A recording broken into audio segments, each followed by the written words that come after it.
রাজনৈতিক দলগুলোর সঙ্গে প্রধানমন্ত্রী প্রথমে সংলাপে বসবেন বললেও আওয়ামী লীগ সাধারণ সম্পাদক ওবায়দুল কাদের এখন বলছেন শুভেচ্ছা বিনিময়ের কথা।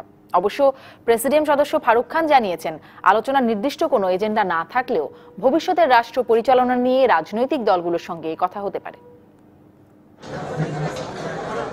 একাদশ জাতীয় সংসদ নির্বাচনের আগে দেশের সব রাজনৈতিক দলের সঙ্গে সংলাপে বসেন প্রধানমন্ত্রী শেখ হাসিনা।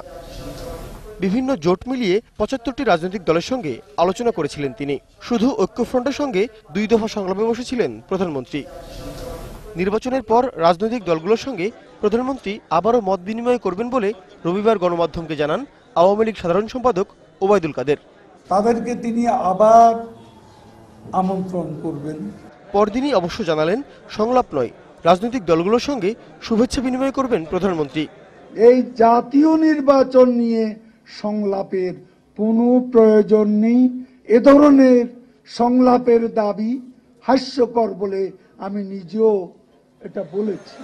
তবে প্রেসিডিয়াম সদস্য অবসরপ্রাপ্ত কর্নেল ফারুক খান জানিয়েছেন, বিভিন্ন বিষয়ে আলোচনার জন্যই রাজনৈতিক দলগুলোকে আমন্ত্রণ জানানো হবে। যেহেতু নির্বাচনটা সুষ্ঠুভাবে সম্পন্ন হয়েছে, এটা নিয়ে আবার একটা আলোচনা হোক, এবং যদি সেখানে কারোর কোনো বক্তব্য থাকে, নির্বাচন আগামীতে নির্বাচন কারো সুষ্ঠু করা হলে সেটা তারা বলতে পারে। যে কোনো রাজনৈতিক আলোচনার মাধ্যমে নতুন যদি কিছু আসে সেটা হয়তো দেশের জাতির উন্নয়নের জন্য। খুব অল্প সময়ের মধ্যেই এই আলোচনা অনুষ্ঠিত হবে বলে জানান তিনি। সংলাপ বা আলোচনার আহ্বান জানানো হবে। আমরা আশা করছি সকল রাজনৈতিক দল যারা নির্বাচনে অংশগ্রহণ করেছে তারা সকলে আসবে, তাদের যদি কোনো মতামত থাকে সেগুলি তুলে ধরবে এবং দেশের অব্যাহত উন্নয়নের লক্ষ্যে পরামর্শ থাকে, সেই পরামর্শ তারা দিতে পারবে বলে আমি মনে করি। আগামী কিছু দিনের মধ্যেই হবে, হয়তো ৭-১০ দিনের মধ্যে। বিএনপি আলোচনার আহ্বান প্রত্যাখ্যান করলে আবারও রাজনৈতিক ভুল করবে বলে মনে করেন তিনি। তাদেরকে জনগণ বর্জন করেছে, এখন যদি আবার বর্জন করে তাহলে তাদের পরিণতি সেজন্য হবে বলে আমি মনে করি। বিকাশ বিশ্বাস, ডিবিসি নিউজ, ঢাকা। বঙ্গবন্ধু এভিনিউয়ে দলের কেন্দ্রীয় কার্যালয়ে আওয়ামী লীগের বিজয় সমাবেশের প্রস্তুতি সভা হয়েছে। সাধারণ সম্পাদক ওবায়দুল কাদের সভাপতিত্বে দলের বিভিন্ন অঙ্গ ও সহযোগী সংগঠনের নেতৃবৃন্দ উপস্থিত ছিলেন। সভায় ওবায়দুল কাদের ১৯শে জানুয়ারি সোহরাওয়ার্দী উদ্যানের বিজয় সমাবেশ ঘিরে নেতাকর্মীদের বাড়াবাড়ি না করার আহ্বান জানান।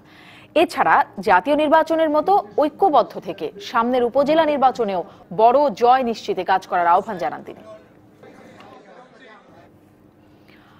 প্রধানমন্ত্রীর সঙ্গে সংলাপের এজেন্ডা বুঝে অংশগ্রহণের বিষয়টি বিবেচনা করা হবে বলে জানিয়েছেন বিএনপি মহাসচিব মির্জা ফখরুল ইসলাম আলমগীর।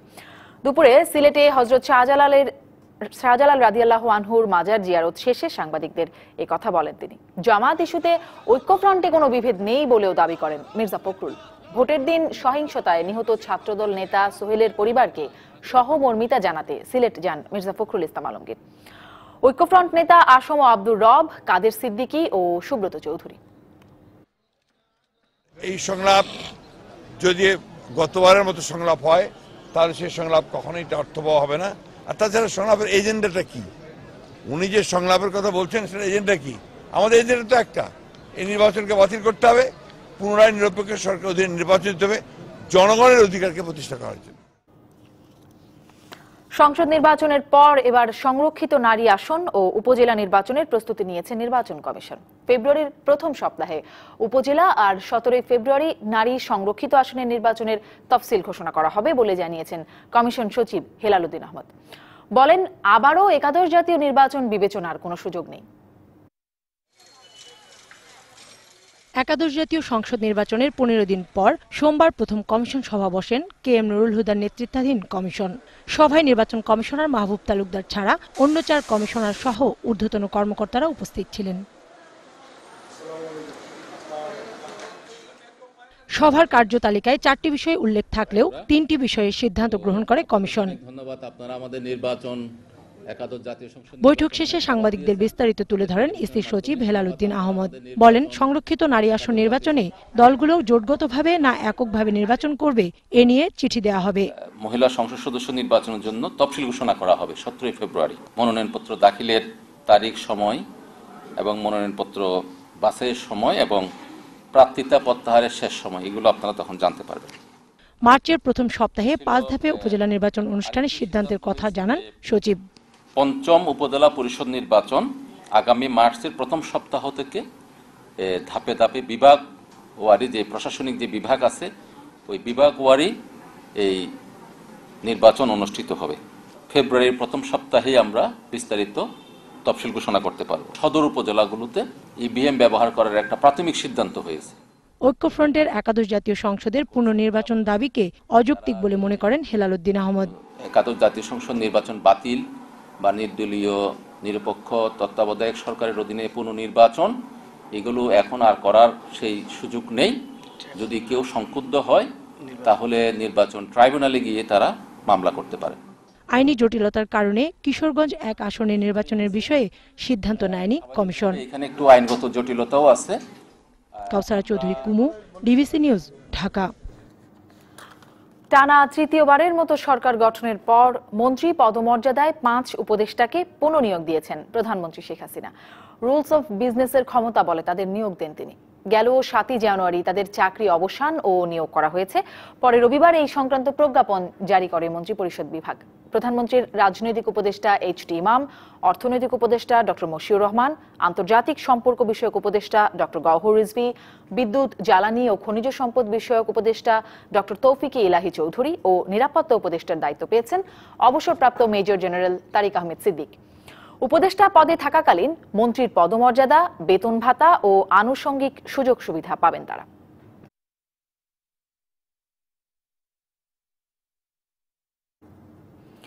মজুরি সমন্বয়ের পর কাজে ফিরেছেন পোশাক শ্রমিকরা। সাভার, আশুলিয়া ও গাজীপুরে নেওয়া হয়েছে কড়া নিরাপত্তা। তবে আশুলিয়ার বেশ কয়েকটি কারখানার শ্রমিকরা কাজে যোগ দিয়ে পরে আবার বের হয়ে যান। যে কোনো অপ্রীতিকর ঘটনা এড়াতে শিল্প পুলিশের কড়া নজরদারির পাশাপাশি কারখানাগুলোর সামনে অতিরিক্ত পুলিশ মোতায়েন করা হয়েছে। মজুরি কাঠামোর 6টি গ্রেড সংশোধন করে পোশাক শ্রমিকদের বেতন বাড়ানোর ঘোষণার পর সকাল থেকে কাজে ফিরতে শুরু করেন পোশাক শ্রমিকরা। সকাল থেকে গাজীপুরে আন্দোলনরত বিভিন্ন পোশাক কারখানার শ্রমিকরা কাজে যোগ দেন। তবে শ্রমিকরা বলছেন নতুন মজুরি কাঠামো পুরো প্রত্যাশা পূরণ করেনি। সরকার ও মালিকদের আরও শ্রমিক বান্ধব হওয়ার আহ্বান জানান তারা। এছাড়া বিভিন্ন কারখানার বকেয়া বেতন দ্রুত পরিশোধের দাবি জানান তারা। পুরা বাংলাদেশে কম বেশি বেতন বাড়ছে, কিন্তু আমাদেরটা না বাড়ে, আরো বেসিক কমাইতেছে। বেসিক তো বাড়াইতেছে না, মূল বেতনও বাড়াইতেছে না, শুধু আমাদেরকে ভাতা টাতা হাবি যাবে এগুলো দিয়ে বাড়াইছে বেতন। এদিকে আশুলিয়ায় পোশাক শ্রমিকরা কাজে ফিরতে শুরু করলেও কয়েকটি কারখানায় কাজে যোগ দিয়েও পরে বের হয়ে যান। অপ্রীতিকর পরিস্থিতি এড়াতে জামগড়া ও নরসিংহপুর এলাকার 4টি কারখানার একদিনের ছুটি ঘোষণা করা হয়।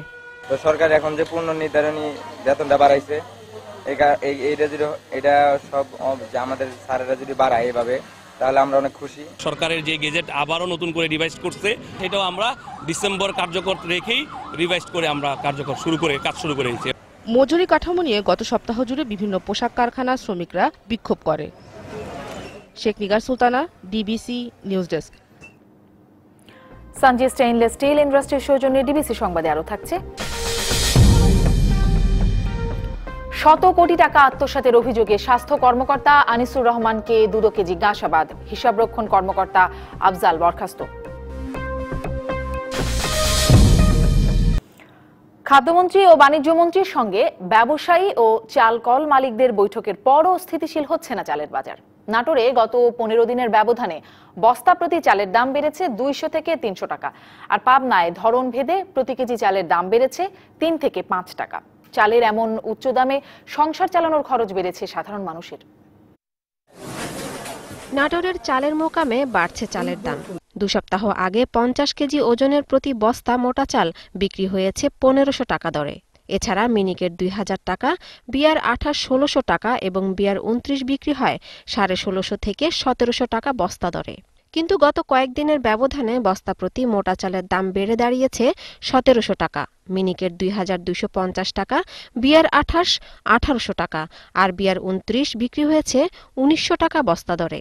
বিক্রেতারা বলছেন নির্বাচনের আগে 38 টাকা কেজির মিনিকেট চালের দাম এখন 42 টাকা আর বিয়ার 29 জাতের চাল বিক্রি হচ্ছে 33 থেকে 34 টাকা দরে। ভোটের আগে ছিল আপনার বাজার একদম, আজকে এসে দেখেছি অনেকখানি ডিফারেন্স। ভোটের পরে চাউলের কোয়ালিটি বুঝে দাম বাড়ছে। তবে ব্যবসায়ীদের এসব অভিযোগ অস্বীকার করেছেন চাল মালিক সমিতি। চাউল ব্যবসায়ীর কোনো সিন্ডিকেট না, এটা সঠিক না। এটা নির্ভর করে যার যার ব্যবসার উপর তার নির্ভর করে। এটা কোনো সিন্ডিকেট করে কেউ কিছু করতে পারে না।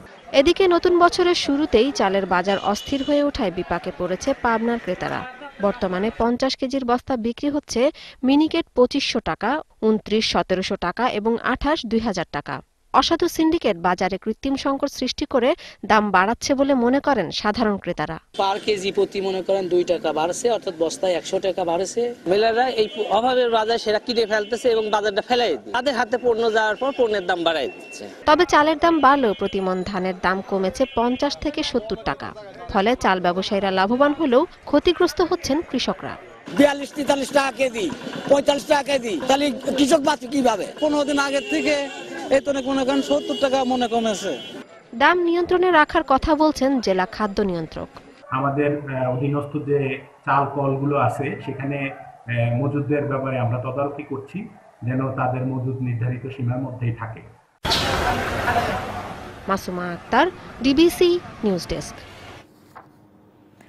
রাজধানীর পাইকারি বাজারে কমতে শুরু করেছে চালের দাম। বিক্রেতারা বলছেন সরবরাহ বাড়ায় এবং মিল পর্যায়ে দাম কিছুটা কমায়। কেজিতে 1 থেকে 2 টাকা কমেছে চালের দাম, তবে এর প্রভাব খুব বেশি পড়েনি খুচরা বাজারে।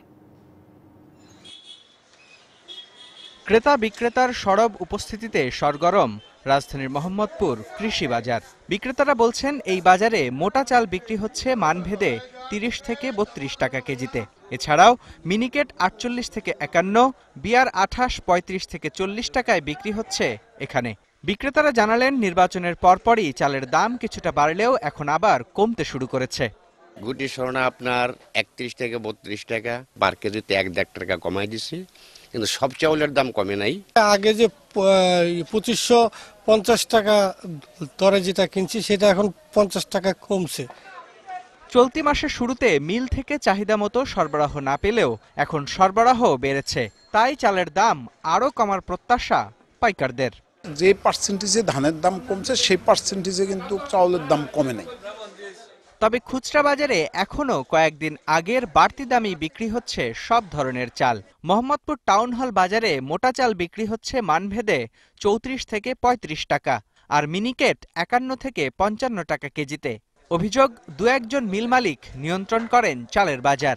খুচরা বেচতে আছি 55 টাকা মিনিকেট, আর 28 বেচতে আছি 42 টাকা। রশিদ সাহেব বাড়ানোর পরে 2-4 দিন পরে বাড়ায় অন্য কোম্পানিরা। ব্যবসা তো ওদের হাতে, ওদেরকে নিয়ন্ত্রণ রাখলে ব্যবসা সবসময় নরমালি থাকবে। দাম অন্যান্য চালের দর কিছুটা কমে আসলেও দাম বেড়েছে চিনিগুড়া সহ সুগন্ধি চালের। পাইকারিতে মানভেদে সব চাল বিক্রি হচ্ছে 80 থেকে 95 টাকা কেজিতে। মোস্তফা মাহবুব, ডিবিসি নিউজ, ঢাকা। ডিবিসি সংবাদে নিচ্ছে একটা বিরতি, সাথেই থাকুন। রোহিঙ্গা ইস্যুতে এখনো নতুন কোনো সিদ্ধান্ত নেওয়া হয়নি, তবে এই সমস্যার সমাধান না হলে এই অঞ্চলের সব দেশই অর্থনৈতিক এবং নিরাপত্তাজনিত সমস্যায় পড়বে। দুপুরে পররাষ্ট্র মন্ত্রণালয়ে সাংবাদিকদের এসব কথা বলেন মন্ত্রী ডক্টর আব্দুল মোমেন। তিনি বলেন, রোহিঙ্গা সমস্যা প্রতিবেশী দেশগুলোকে কিভাবে প্রভাবিত করবে সে বিষয়ে তথ্য সংগ্রহের জন্য এরই মধ্যে পররাষ্ট্র মন্ত্রণালয়ের কর্মকর্তাদের নির্দেশ দেওয়া হয়েছে। এছাড়া নতুন সরকার পররাষ্ট্র নীতিতে অর্থনৈতিক কূটনীতি বিশেষভাবে যুক্ত করবে বলে জানান মন্ত্রী। পশ্চিমা দেশগুলোর বর্তমান সরকারের সাথে কাজ করতে আগ্রহী জানিয়ে তিনি বলেন, তার প্রথম রাষ্ট্রীয় দ্বিপক্ষীয় সফর হবে ভারতে। আমাদের বড় হেডেক হচ্ছে ওদের ফেরত দিতে হবে। সো আমরা এটা কিভাবে করব এই মুহূর্তে এখনো আমি ঠিক জানি না। রোহিঙ্গা ইস্যুটা আপনার যদি জিয়ে থাকে তাহলে আমাদের প্রতিবেশী রাষ্ট্রসমূহ ভারত, থাইল্যান্ড, মায়ানমার, বাংলাদেশ এগুলো ছাড়াও গণচীনেরও আপনার এই স্বার্থ বিঘ্নিত হবে। আমি আমার মিটিংয়ে আমার মন্ত্রণালয়ে বলেছি যে আপনারা একটা স্টাডি করেন যে এর ফলআউটটা কি। রাজধানীতে বসবাসের অনুপযোগী ভবন চিহ্নিত করা হচ্ছে। 1 মাস পর হালনাগাদ তথ্য পাওয়া যাবে বলে জানিয়েছেন গৃহায়ন ও গণপূর্ত মন্ত্রী শ ম রেজাউল করিম। সকালে সচিবালয়ে ভূমিকম্প নিয়ে রাজুকের সঙ্গে পর্যালোচনা সভায় তিনি একথা বলেন। আবাসন ও গণপূর্ত খাতে দুর্নীতি হলে ব্যবস্থা নেওয়া হবে বলে জানান মন্ত্রী। অতীতে কি হয়েছে জানি না, এখন থেকে অপরিকল্পিত কোনো দালান নির্মিত হবে না। যে দালান বেআইনিভাবে নির্মিত হয়েছে সেক্ষেত্রে আইন তার কঠোর ব্যবস্থা গ্রহণ করবে। 1 মাস পরে আমরা একটা ব্রিফিং করে আপনাদের সকলকে জানাতে পারবো যে ঢাকা মহানগরীতে কি পরিমাণ ভবন ঝুঁকিপূর্ণ আছে, আর প্রায় ৮,০০০ মামলা আছে। সেই মামলাগুলোকেও দ্রুত কিভাবে নিষ্পত্তি করা যায় সে ব্যাপারে আমরা পদক্ষেপ নেব। ২৮ জানুয়ারির মধ্যে নবম ওয়েজ বোর্ডের প্রজ্ঞাপন জারির কাজ শুরু বলে জানিয়েছেন তথ্যমন্ত্রী হাসান মাহমুদ। দুপুরে জাতীয় প্রেস ক্লাবে বিএফইউজে ও ডিইউজে এর নতুন তথ্যমন্ত্রী হাসান মাহমুদকে শুভেচ্ছা জানানোর আয়োজনে একথা বলেন তিনি। এছাড়া মন্ত্রণালয় সঠিকভাবে পরিচালনা করতে সবার সহযোগিতা চেয়েছেন তথ্যমন্ত্রী। তিনি বলেন, সাংবাদিকদের কল্যাণ করা তার মন্ত্রণালয়ের অন্যতম কাজ। এ সময় সাংবাদিক নেতারা ২৮ জানুয়ারির মধ্যে নবম ওয়েজ বোর্ডের প্রজ্ঞাপন জারির দাবি জানালে তথ্যমন্ত্রী তাদের আশ্বাস দেন। এদিকে জাতীয় প্রেস ক্লাবের নতুন কমিটির সঙ্গেও মতবিনিময় করেন মন্ত্রী। সেখানে তিনি বলেন, গণমাধ্যম কর্মী আইন পাশ হলে ইলেকট্রনিক মিডিয়া সুফল পাবে। ২৮ তারিখের মধ্যে গেজেট হওয়া প্রয়োজন। সেই লক্ষ্যে আপনাদের এখান থেকে মন্ত্রণালয়ে যাব, আমি আলাপ আলোচনা করব কি করা যায়। ওয়েজ বোর্ডের শুরু যখন হয় তখন তো ইলেকট্রনিক মিডিয়া ছিল না। আমি মনে করি যে এটাও ওয়েজ বোর্ডের মধ্যে আসা প্রয়োজন। গণমাধ্যম কর্মী আইন, সেটি আইন মন্ত্রণালয়ে আছে। আইন মন্ত্রণালয়, তথ্য মন্ত্রণালয় এবং শ্রম মন্ত্রণালয়, এই ৩ মন্ত্রণালয়ের সমন্বয়ে একটি সভা হওয়ার পর সেটি আরো একটু এগুবে। ভুয়া টেন্ডারের মাধ্যমে শত কোটি টাকা আত্মসাতের অভিযোগে স্বাস্থ্য অধিদপ্তরের বাজেট বিভাগের সহকারী পরিচালক ডাক্তার আনিসুর রহমানকে জিজ্ঞাসাবাদ করেছে দুদক। এদিকে অবৈধ সম্পদ অর্জন সহ দুর্নীতির অভিযোগে স্বাস্থ্য অধিদপ্তরের হিসাবরক্ষণ কর্মকর্তা আফজাল হোসেনকে সাময়িক বরখাস্ত করা হয়েছে। সকাল থেকে বেলা ৩টা পর্যন্ত দুদক কার্যালয়ে ডাক্তার আনিসুর রহমানকে জিজ্ঞাসাবাদ করেন সংস্থাটির উপপরিচালক শামসুল আলম। এ সময় তাকে জাতীয় পরিচয়পত্র, পাসপোর্টের ফটোকপি, নিজ ও পরিবারের সদস্যদের নামে অর্জিত স্থাবর অস্থাবর সম্পদের বিবরণ ও আয়কর রিটার্নের ফটোকপি নিয়ে আসতে বলা হয়। এদিকে দুপুরে স্বাস্থ্য অধিদপ্তরের হিসাবরক্ষণ কর্মকর্তা আফজাল হোসেনকে সাময়িক বরখাস্ত করা হয়েছে। এক প্রজ্ঞাপনে বলা হয়, 2টি জাতীয় সংবাদপত্রের প্রতিবেদনে দেশে ও দেশের বাইরে আফজাল হোসেনের নামে আয় বহির্ভূত সম্পদ অর্জনের অভিযোগ ওঠে। গণমাধ্যমের সংবাদ পর্যালোচনার পর দুর্নীতির দায়ে তাকে বরখাস্ত করা হয়। স্বাস্থ্য অধিদপ্তর থেকে রেভিনিউ খাতের বাজেটটা কিভাবে ডিসপাস হয় সেটা জিজ্ঞাসা করছে। আমার ঊর্ধ্বতন কর্তৃপক্ষর অনুমোদন ক্রমে বাজেট পত্রে সিগনেচার করি। আমি তা বলতে পারবো, যে কাজটার জন্য বলছে টেন্ডার, আমি তো টেন্ডারের সাথে সম্পৃক্তই না। চট্টগ্রামে পূবালী ব্যাংক থেকে 12 কোটি 85 লাখ টাকা আত্মসাতের মামলায় চকবাজার শাখার ব্যবস্থাপক এনামুল করিম চৌধুরী সহ 3 কর্মকর্তাকে গ্রেপ্তার করেছে পুলিশ। গতরাতে 3 জনকে গ্রেপ্তার করা হয় বলে জানিয়েছে পুলিশ।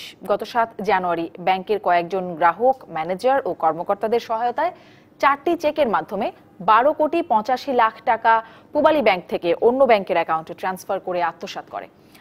এই ঘটনায় পূবালী ব্যাংকের উপব্যবস্থাপক মোহাম্মদ মঞ্জুর ইসলাম মজুমদার বাদী হয়ে 7 জনকে আসামি করে চকবাজার থানায় একটি মামলা করেন।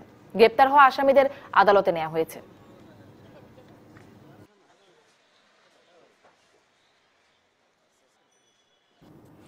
নোয়াখালীর সুবর্ণচরে গণধর্ষণের ঘটনায় আরও এক আসামি আদালতে স্বীকারোক্তিমূলক জবানবন্দি দিয়েছে। বিকেলে নোয়াখালীর জুডিশিয়াল ম্যাজিস্ট্রেট 2 নম্বর আমলি আদালতে আসামি মুরাদের স্বীকারোক্তিমূলক জবানবন্দি রেকর্ড করা হয়। অন্যদিকে বাকি 3 আসামির মধ্যে একজন অসুস্থ থাকায় রুহুল আমিন ও হাসান উদ্দিন ভুলুকে আদালতে হাজির করে পুনরায় 5 দিনের রিমান্ডের আবেদন করা হয়। পরে আদালত 3 দিনের রিমান্ড মঞ্জুর করে। চাঞ্চল্যকর এই ধর্ষণের ঘটনায় গ্রেপ্তার 11 আসামির মধ্যে এখন পর্যন্ত 8 আসামি আদালতে নিজেদের দোষ স্বীকার করে জবানবন্দি দিয়েছেন। বান্দরবানের নাইখংছড়ি সীমান্তের শূন্যরেখায় তমরু খালে পাকা স্থাপনা নির্মাণের কারণ জানতে চেয়ে মিয়ানমারের সীমান্তরক্ষী বাহিনী বিজিপিকে চিঠি দিয়েছে বিজিবি। দুপুরে বিজিপিকে এই চিঠি দেওয়া হয়েছে বলে নিশ্চিত করেছেন বিজিবির রামু সেক্টরের কমান্ডার কর্নেল এস.এম. বায়েজিদ খান। স্থাপনাটি সেতু বা বাঁধ হলে বর্ষা মৌসুমে শূন্যরেখা এবং বাংলাদেশের অভ্যন্তরের কোনারপাড়া সহ কৃষি জমি পানিতে তলিয়ে যাবে বলে স্থানীয়দের আশঙ্কা। এর পরিপ্রেক্ষিতে সোমবার সকালে রামু সেক্টরের কমান্ডার তমরু সীমান্ত পরিদর্শন করেন এবং তমরু খালের উপর কেন পাকা স্থাপনা নির্মাণ করছে বিজিপি তা জানতে চেয়ে দুপুরে চিঠি দেওয়া হয়। হবিগঞ্জ শহর থেকে পাচারের সময় ষষ্ঠ থেকে 10ম শ্রেণী পর্যন্ত বিনামূল্যের 4000 কপি পাঠ্য বই উদ্ধার করেছে পুলিশ। এই সময় 2 জনকে আটক করা হয়। সন্ধ্যায় শহরের বাস টার্মিনাল এলাকার এক ভাঙাড়ি দোকান থেকে বইগুলো উদ্ধার করা হয়। এ সময় দোকানের 2 কর্মচারীকে আটক করা হলেও মালিক পালিয়ে যায়। পুলিশ জানায়, বিনামূল্যে বিতরণের জন্য সরকারি বই কতিপয় লোক বাস টার্মিনাল এলাকার একটি ভাঙাড়ি দোকানে বিক্রি করে দেয়। গোপন সূত্রে খবর পেয়ে কোর্ট স্টেশন ফাঁড়ির পুলিশ ওই দোকানে অভিযান চালায়। এ সময় 4000 বই সহ দোকানের কর্মচারী রাসেল মিয়া ও হাশেম মিয়াকে আটক করা হয়। সদর মডেল থানার ভারপ্রাপ্ত কর্মকর্তা জিয়াউর রহমান বিষয়টি নিশ্চিত করে জানান, আটক 2 জনকে থানায় জিজ্ঞাসাবাদ করা হচ্ছে।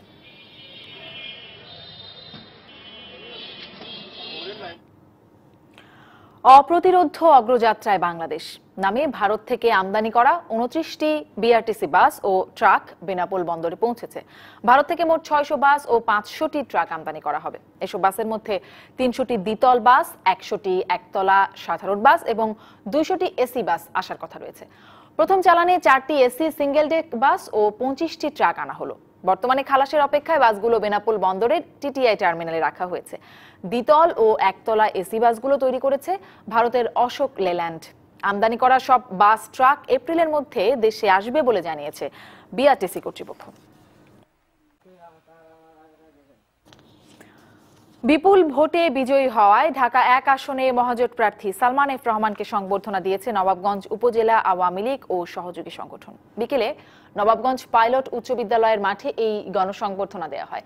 নবাবগঞ্জ উপজেলা আওয়ামী লীগের সভাপতি নাসিরউদ্দিন আহমেদ ঝিলুর সভাপতিত্বে ইউনিক গ্রুপের ব্যবস্থাপনা পরিচালক নূর আলী সহ নবাবগঞ্জ উপজেলা আওয়ামী লীগ ও সহযোগী সংগঠনের নেতাকর্মীরা উপস্থিত ছিলেন। অনুষ্ঠানে প্রধান অতিথির বক্তব্যে প্রধানমন্ত্রীর বেসরকারি খাত উন্নয়ন বিষয়ক উপদেষ্টা সালমান এফ রহমান বলেন, শিগগিরই দোহার নবাবগঞ্জকে একটি আধুনিক মডেল উপজেলা হিসেবে গড়ে তোলা হবে।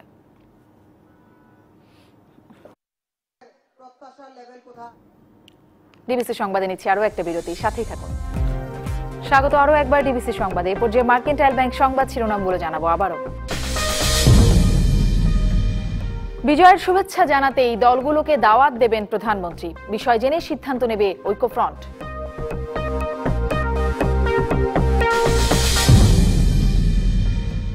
সতেরোই ফেব্রুয়ারি সংরক্ষিত নারী আসনে নির্বাচনের তফসিল, উপজেলার তফসিলও ওই মাসের প্রথম সপ্তাহে। মজুরি সমন্বয়ের পর কাজে ফিরেছেন পোশাক শ্রমিকরা। সাভার, আশুলিয়া, গাজীপুরে কারখানায় কড়া নিরাপত্তা।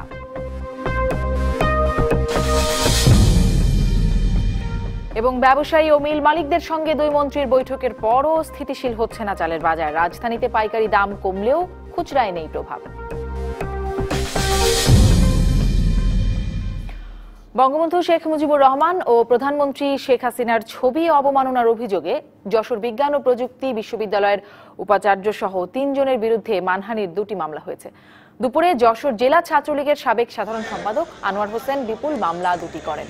অতিরিক্ত চিফ জুডিশিয়াল ম্যাজিস্ট্রেট আদালতে করা 2 মামলায় 500 কোটি ও 10 কোটি টাকার ক্ষতিপূরণ দাবি করা হয়েছে। বাদীর অভিযোগ, 2018 সালে জবি প্রবির ডেস্ক ক্যালেন্ডারে বঙ্গবন্ধুর ছবির উপর নিজের নাম লিখে রাখেন উপাচার্য। এবছর ক্যালেন্ডারে বঙ্গবন্ধু ও প্রধানমন্ত্রীর ছবি ছিদ্র করে বাইন্ডিং করা হয়। ক্যাম্পাসে টাঙানো প্রতীকী নৌকা সরিয়ে ফেলাকে কেন্দ্র করে উত্তপ্ত হয়ে উঠেছে যশোর বিজ্ঞান ও প্রযুক্তি বিশ্ববিদ্যালয়। মুখোমুখি অবস্থানে শিক্ষক পরিষদ ও ছাত্রলীগ। এ নিয়ে পাল্টাপাল্টি কর্মসূচি পালন করছে 2 পক্ষই। গেল ডিসেম্বরে বিশ্ববিদ্যালয়ের প্রধান ফটকে ছাত্রলীগের উদ্যোগে টানানো হয় বাঁশ ও কাপড়ের তৈরি নৌকা। কয়েকদিন আগে ওই নৌকাটি নামিয়ে বিশ্ববিদ্যালয় কর্তৃপক্ষ সেখানে র্যাগিং বিরোধী ব্যানার ঝুলিয়ে দেয়। এর প্রতিবাদে ক্যাম্পাসে মিছিল শুরু করে ছাত্রলীগ। এই ঘটনার জন্য শিক্ষক পরিষদের সভাপতি অধ্যাপক ইকবাল কবির জাহিদকে দায়ী করে সংগঠনটি। আমরা শিক্ষার্থীরা আমাদের একটা পোস্টার পছন্দ না হলে আমি প্রক্টরের সাথে আলোচনা করছি। প্রক্টর স্যার কোনো কিছু বলেনি, প্রক্টর স্যার অনুমতি দিয়ে দিছে। ইকবাল কবির জাহিদ স্যার এসে বলে আমার পোস্টার আমি টানাইছি, তার মানে নৌকাটা সেই অপসারণ করছে। আমাদের এখানে শিক্ষকরা আমাদের নিয়মিত ক্লাস নেয় না, বরং আমাদের 10টা ক্লাসের জায়গায় 2টা ক্লাস না, আমাদের উপর প্রেশার চাপাই দেয়। পাল্টা কর্মসূচিতে নামে শিক্ষক সমিতিও। পুরো ঘটনাকে ষড়যন্ত্রমূলক দাবি করে ক্লাস পরীক্ষা না নেওয়ার ঘোষণা দেন শিক্ষকরা। যেখানে আমাদের নিরাপত্তা থাকবে না, আমাদের মান সম্মান থাকবে না, সেখানে আমরা কোনো রকম কাজ করব না যত সময় পর্যন্ত এটা সুষ্ঠু বিচার না হয়। কর্মকর্তা কর্মচারীরা সবাই আমাদের সাথে একসাথে থাকবে। আমাদের শিক্ষা পরিবারের যিনি প্রধান, মাননীয় প্রধানমন্ত্রীর কাছে আমার একটাই দাবি যে বিশ্ববিদ্যালয় হিসেবে আমরা চালাতে চাই। এই অবস্থায় উত্তপ্ত ক্যাম্পাসের পরিস্থিতি নিয়ন্ত্রণে পদক্ষেপ নেওয়ার কথা জানান উপাচার্য। আমি একটি তদন্ত কমিটি করব সেই তদন্ত কমিটির রিপোর্ট পাওয়া সাপেক্ষে এবং অন্যায়ের মাত্রা অনুযায়ী অবশ্যই শাস্তির ব্যবস্থা হবে। সংঘাতময় পরিস্থিতির কারণে প্রতিষ্ঠার ১১ বছরে যশোর বিজ্ঞান ও প্রযুক্তি বিশ্ববিদ্যালয় বন্ধ থেকেছে একাধিকবার। বারবারই ক্ষতিগ্রস্ত হয়েছে পাঠদান কার্যক্রম। DBC news desk. এবারে জানাবো সংস্কৃতির খবর।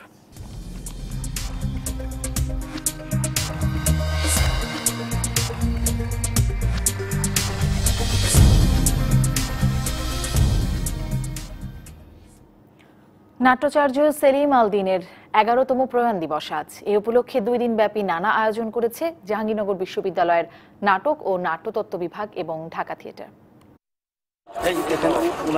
স্বদেশের ভূগোলে রচ শিল্প নিখিল স্লোগানে সোমবার দুপুরে জাহাঙ্গীরনগর বিশ্ববিদ্যালয়ের পুরাতন কলা ভবনের সামনে থেকে একটি শোভাযাত্রা বের করা হয়। শোভাযাত্রাটি ক্যাম্পাস প্রদক্ষিণ করে সেলিম আল দ্বীনের সমাধিতে গিয়ে শেষ হয়।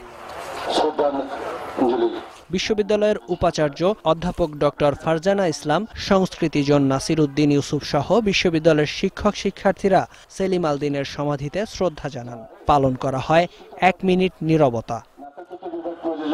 একটা আহ্বান থাকবে নতুনদের প্রতি, যদি সেলিমের আদর্শ অনুপ্রাণিত হয়ে তারা তাদের নতুন নাটক রচনায়, ঔপনিবেশিক অবরেশমুক্ত নাট্য রচনায় নিজেকে নিয়োজিত করে, রবীন্দ্রনাথের উত্তরাধিকার হিসেবে বিবেচনা করে।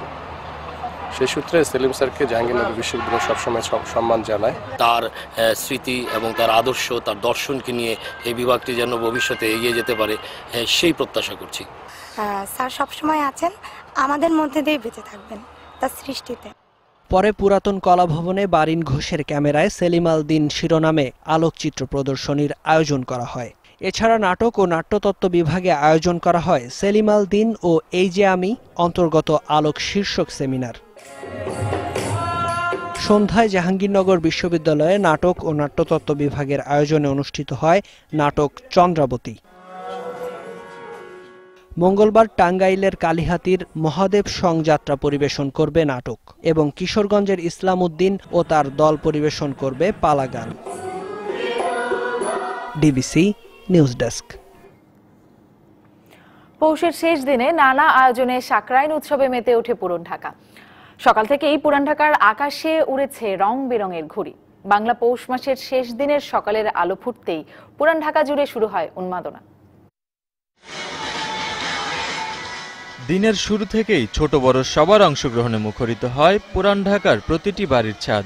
দিনভর চলে ঘুড়ি উৎসব।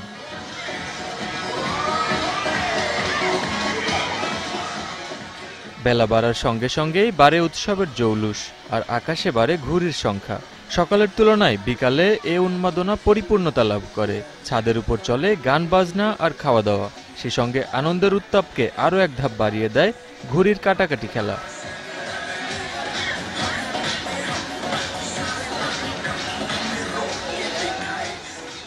ঝাড়বাতিতে সাজানো হয়েছে পুরান ঢাকার প্রতিটি অলিগলি। সন্ধ্যার পর থেকেই আতশবাজি আর লেজার লাইটে মুখরিত হয় পুরো পুরান Dhaka.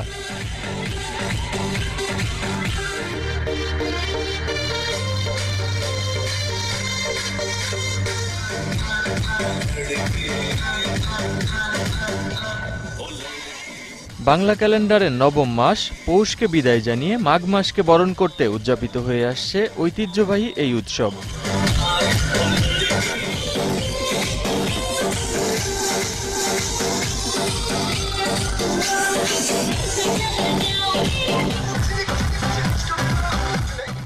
Mahin Mustafiz, DBC news, Dhaka. DBC সংবাদে নিচ্ছি আরো একটা বিরতি, সাথেই থাকুন। স্বাগত আরো একবার ডিবিসি সংবাদে। সিভিল ইঞ্জিনিয়ারিং অধ্যয়নরত শিক্ষার্থীদের জন্য স্ট্রাকচারাল ডিজাইন প্রতিযোগিতার আয়োজন করতে যাচ্ছে জিপিএইচ ইস্পাত। জিপিএইচ ইস্পাত প্রথম আলো ইঞ্জিনিয়ার্স 2019 প্রতিযোগিতা উপলক্ষে বিকেলে প্রথম আলো সম্মেলন কক্ষে আয়োজিত সমঝোতা স্মারক স্বাক্ষর অনুষ্ঠানে এই তথ্য জানান জিপিএইচ ইস্পাত গ্রুপের চেয়ারম্যান মোহাম্মদ জাহাঙ্গীর আলম। প্রতিযোগিতায় সারা দেশ থেকে সিভিল ইঞ্জিনিয়ারিং এর শিক্ষার্থীরা অংশ নিতে পারবে, যেখানে একটি নির্দিষ্ট জায়গার মাটি নির্ধারণ করে দিয়ে সেই মাটি অনুসারে বাড়ি অথবা অন্য কোনো স্থাপনার নকশা তৈরি করতে হবে প্রতিযোগীদের।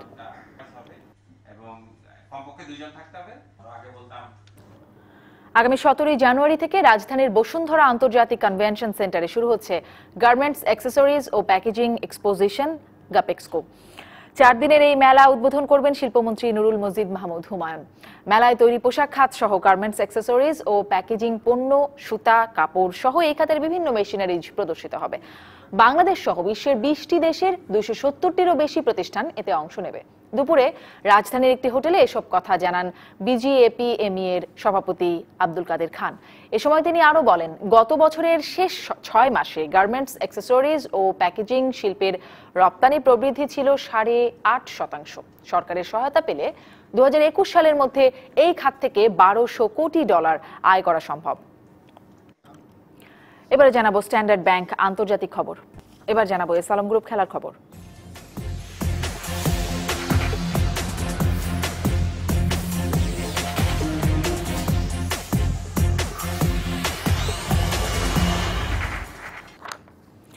বিপিএল উপলক্ষে সিলেটে এখন সাজ সাজ রব। খেলা দেখতে মুখিয়ে আছে এখানকার দর্শকরা। সবার আশা গতবারের মতোই ঘরের মাঠে ভালো খেলবে সিলেট সিক্সার্স। ঢাকার চাইতে সিলেটে বিগ স্কোরের ম্যাচ হবে আশা বিসিবি পরিচালক ও সিলেট আন্তর্জাতিক স্টেডিয়ামের চেয়ারম্যান শফিউল আলম নাদেলের। আপাতত শেষ ঢাকা পর্ব, এবার সিলেটের পালা। বাংলাদেশ প্রিমিয়ার লিগ উপলক্ষে পূর্ণভূমিতে এখন সাজ সাজ রব।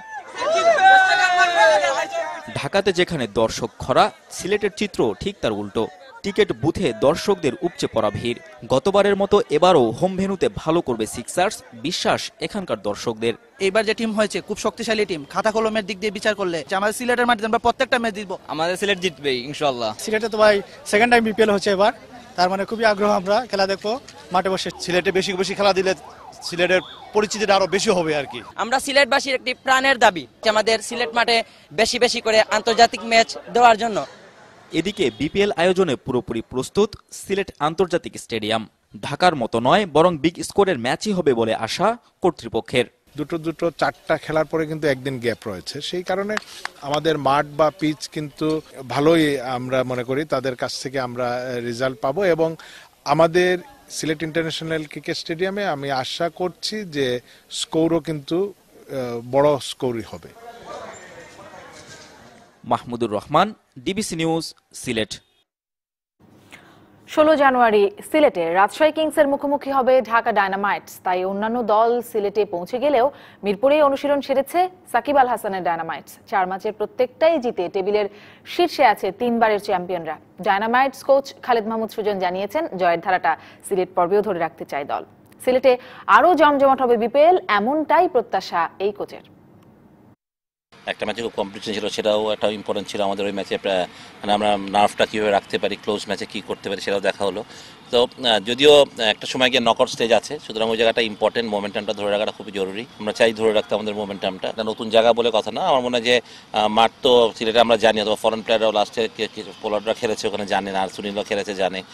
বাট সবচেয়ে বড় কথা যে আমরা কীভাবে আমাদের এক্সিকিউট করি আসলে প্রতিটা ম্যাচে। সংবাদে এই ছিল এখনকার মতো। এরপর রাজকাহন নবনীতা চৌধুরীর সাথে দেখার আমন্ত্রণ রইল। ডিবিসির সঙ্গেই থাকুন 24 ঘন্টা।